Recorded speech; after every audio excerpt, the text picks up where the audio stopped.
Dans le souci permanent de contribuer universellement au bien-être de l'humanité par les substances biologiques naturelles, l'ONG Savoie d'Afrique Plus et SAP Laboproduction, dont les spécialités sont le foie et les organes de reproduction du consultant international en phytothérapie, le sachant Tokenglele, alias Dr Gampin, vous invite à consommer son complément alimentaire que voici.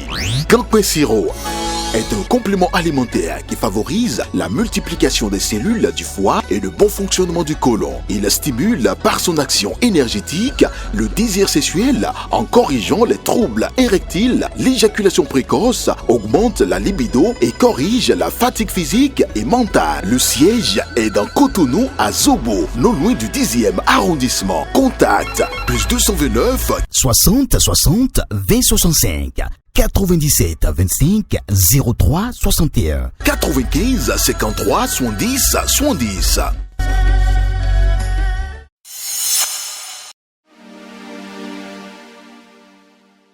Amis internautes de Guérita TV Monde et lecteurs de Matin Libre, bonjour. À la manchette de votre quotidien ce matin, la Banque mondiale dévoile 5 secteurs d'avenir. Faire reculer le chômage et le sous-emploi. Les dispositions à prendre selon Rekia Madougou.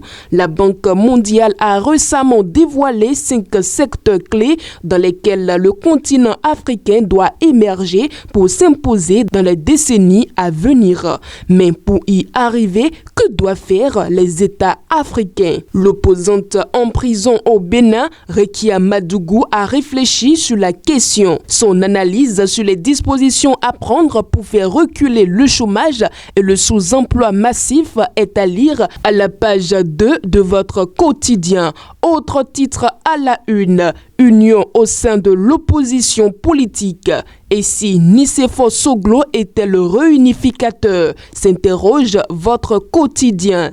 Alors que les formations politiques de la mouvance s'adossent à Patrice Talon pour une entente collégiale, malgré leurs divergences, l'union à l'opposition est toujours mise à rude épreuve.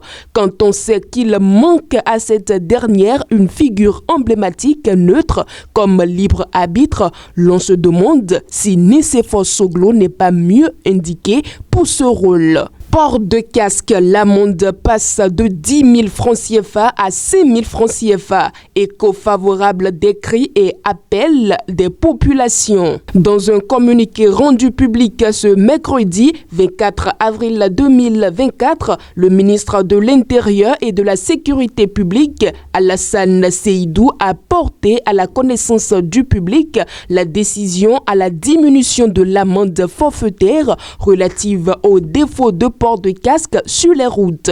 Cette amende passe désormais à 6 000 francs CFA au lieu de 10 000 francs CFA. Toujours à la une de votre quotidien Matin Libre, audience de l'affaire bavure policière à Nati Tengou. Les réquisitions du ministère public, le délibéré pour ce jour. L'audience de l'affaire bavure policière à Nati Tengou s'est tenue ce mercredi 24 avril 2024 au tribunal de première instance de deuxième classe de Nati Tengou. Pour finir avec la présentation du contenu de votre quotidien Matin Libre, rapport 2023-2024 d'Amnesty, un tableau affligeant des droits humains dans le monde. Amnesty International a rendu public ce mercredi 24 avril 2024 son rapport 2023-2024 sur la situation des droits humains dans le monde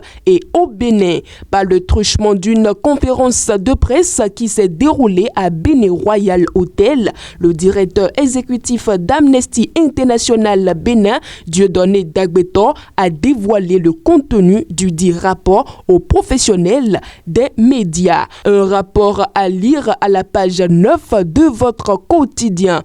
Amis internautes de Guérita TV Monde et lecteurs de Matin Libre, le contenu de votre quotidien dans sa parution du jeudi 25 avril 2024 vous est ainsi livré. À demain.